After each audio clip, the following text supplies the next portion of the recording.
Eita, fiel torcedor do Corinthians, Rosalá Santoro, agora ex-diretor financeiro do Corinthians da gestão Augusto Melo, revelou toda a verdade e por que ele saiu do Corinthians. Ele pediu para sair, ele entregou o cargo, diferente do que Augusto Melo falou na coletiva desta segunda-feira, dia 10. Augusto Melo falou que mandou embora. Rosalá Santoro falou que entregou o cargo e falou por que entregou o cargo. Fiel, presta atenção nessa fala do Rosalá Santoro, muito importante. Rosalá Santoro, muito reconhecido por sua seriedade e capacidade técnica, falou tudo o que aconteceu e por que ele saiu. Acompanha comigo, ao final do vídeo eu quero que você deixe o seu comentário. Olha aí, fiel torcedor. Mas o porquê essa ruptura com Augusto Melo, né? Por que agora ele está isolado? O que aconteceu nas tratativas quando você, o Alba e tantos outros abraçaram a ideia da candidatura do Augusto, traçaram um planejamento, e o que mudou de lá para cá que fez com que, com pouco mais de 5 meses, vocês saíssem e o Augusto ficasse completamente isolado, sendo bombardeado? O que deu errado, Rosala, na sua opinião, para que isso acontecesse? Bom, gente, boa noite. Desculpa o mau jeito aqui, eu tô no carro com a luz ligada aqui para ver se dá para pelo menos funcionar a câmera. Esse é um processo, De Paula, que acho que tem algumas coisas que eu preciso falar antes disso, que de verdade, na fala do presidente, quando ele fala que se sente traído por quem saiu, eu não visto essa carapuça, né? Em momento nenhum a gente deixou de apoiá-lo, deixou de trabalhar pela gestão, né? Em momento nenhum a gente se furtou de empenhar toda a energia disponível aqui para fazer a coisa dar certo. Quem conviveu comigo no clube sabe que eu chegava no clube 8h30 da manhã, saía de lá 7h30 da noite, e estava lá todos os dias à disposição dele, e enfim, essa carapuça não me serve, tá? Outra coisa que é importante dizer: o meu grupo político, em que pese ter abandonado, se for essa palavra agora, a gestão, ou ter saído da gestão, não quer dizer que ele virou oposição, né? Meu grupo político tem um vice-presidente na gestão, né? Então a gente não tem nenhuma pauta agora vamos mudar de lado, agora vamos deixar aqui de defender as bandeiras que a gente defendia. A gente continua com as mesmas pautas. E quando a gente foi convidado para fazer parte da gestão, e isso eu falo com muita tranquilidade, porque o convite que chegou para mim, ele chegou antes do grupo, tá? Era um convite para uma gestão técnica. E o meu desgaste com a gestão tem exatamente uma gênese em decisões técnicas ou pareceres técnicos que não foram seguidos. Tá? Eu posso dar alguns exemplos, né? Porque não tem jeito, quando você fala de fluxo de caixa, você tem ali coisas que você não pode deixar de pagar, né? Eu no começo da gestão tudo ia muito bem, a gente conseguiu equacionar e equilibrar os investimentos que precisavam ser feitos na reestruturação do elenco, se acertados ou não estou questionando isso, não estou questionando a parte qualitativa, né?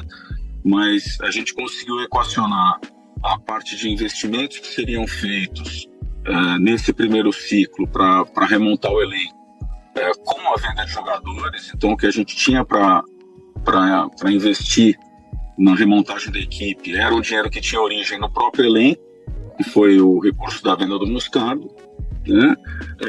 E a gente ia sofrer mesmo, a gente sabia disso, com um fluxo de caixa que, em que pese a gente saber o tamanho do problema, o que surpreendeu era a quantidade de valores vencidos que a gente pegou, né? Porque quando a gente fala de curto prazo, a gente pressupõe que tem algum prazo, né? Mas de fato a gente encontrou uma situação onde a gente tinha ali, praticamente a gente tinha 1 ano e meio, um pouco mais de 1 ano e meio de resultado operacional do clube vencido, né? Então, isso é uma situação absolutamente desesperadora em termos de fluxo de caixa. Dito isso, a gente tem que olhar fontes de receita, né? E aí eu posso contar para vocês, né? Um dos meus votos vencidos lá, assim, tecnicamente, a precificação de ingressos. E antes que vocês fossem, poxa, mas cara, as propostas de precificação que a gente fez, todas, preservaram 3 setores do estádio. Preservaram a norte, a sul e a leste superior. Como se a gente criasse um anel com ingressos mais acessíveis, tanto os dois lados atrás do gol, eles ficavam na faixa de R$30 e a leste inferior, ela ficava na casa ali de R$50, não muito mais que isso, talvez 55. Preservado isso, né, a gente tinha que buscar uma receita prevista para bilheteria em outros setores. Então, dou um exemplo prático para vocês. Se a gente fizer a projeção no preço atual que a gente está cobrando os ingressos, a gente já abre um gap orçamentário aí de 20 milhões no ano, né? Porque, de fato, a gente não está entregando a meta orçamentária de receita. Então, isso é um exemplo. Cara, o parecer técnico qual que era? Você tem produtos diferentes, esses produtos diferentes vão ter preços diferentes. Mas eu fiz uma promessa de manter o ingresso popular no meu... Você não vai mexer no ingresso popular, né? Eu vou no jogo, eu vou na Oeste, eu vou lá na Oeste Inferior, eu pago hoje, eu tenho a cadeira, né? Para mim hoje seria mais barato pagar o ingresso avulso do que pagar a cadeira. Eu continuo pagando pela comodidade. Assim como esse, eu tenho exemplos técnicos que foram dados, né, ou sugestões técnicas que foram dadas no âmbito do trabalho da Ernst Young, que na hora de se implantar, o que prevaleceu foi a decisão política, né? E esse é o tipo de coisa que você no financeiro, cara, numa situação que a gente está, você é o portador da má notícia. Quem é que quer receber uma pessoa que vai dizer que não tem dinheiro, que não pode gastar, que não pode contratar, que, cara, o time é esse, tem peça para mexer? Tem, mas você precisa girar o próprio elenco e tal. Então, você sendo portador da má notícia, e junto com outras desavenças normais do dia a dia, né, fato é, aí eu estou falando da minha parte com alguns, que não é, por exemplo, o que aconteceu com o Fernando Alba, tá? Da minha parte, houve um distanciamento do Augusto e eu cheguei a ter uns períodos ali de mais de mês onde eu não tinha interlocução com ele. A minha interlocução com ele ou era via o Marcelinho ou era via o Vinícius Cascone, né? Dependendo do assunto. Fui retirado de algumas pautas, por exemplo, eu estava liderando e com autonomia a questão da negociação dos direitos de transmissão, fui afastado disso. Eu passei a ter que pedir a benção para tudo, né? E, ok, a caneta é dele, faz parte, né? Então eu fazia uma projeção toda semana de fluxo de caixa, mostrava o que a gente ia pagar, mostrava que tinha gap, né? E aí vocês conhecem um pedaço da história desse... Quando isso começa a ter ingerência, né? E isso começou a ter ingerência antes, porque falou assim, pagar isso, não paga aquele e tal, e a gente faz parte do jogo discutir o que é prioridade de pagamento. Tudo tem um motivo. Quando a gente não chega numa conclusão, obviamente, alguém dá o voto de Minerva, tá? Mas, então, a questão quando isso não vem do presidente, vira uma questão de ingerência, né? E aí... Veio de quem, Rosala? Veio de quem? Não, por exemplo, o Marcelo descia lá no meu andar e falava assim, não, o presidente pediu para eu vir aqui, ver isso aqui. Eu assim, cara, o presidente pode me ligar, eu tô no meu ramal, não precisa nem ser o celular, ou pede para eu subir, né? O fato de não ter interlocução, ele é muito ruim, porque no final do dia, gente, cara, o meu CPF tá lá, né? Se eu tô lá fazendo parte da gestão, e eu sei a história profissional que eu tenho, né, eu não posso estar à margem do processo decisório, eu não posso ter alguém entre eu e o presidente fazendo o papel de interlocução, né? Assim, é pelo momento do Corinthians, né? E até porque os dois são diretores, né, Rosala? Você era o diretor financeiro e o Marcelo, que você está citando para galera se situar, é o diretor administrativo, né? E, gente, não é pessoal. Se tivesse, por exemplo, uma coisa assim, ó, então agora a gente vai intitular o Marcelo CEO do clube. Agora vocês reportam para ele. Pronto, está estabelecida uma nova linha de governança, né? Mas não era o que acontecia de fato, né? Que mais?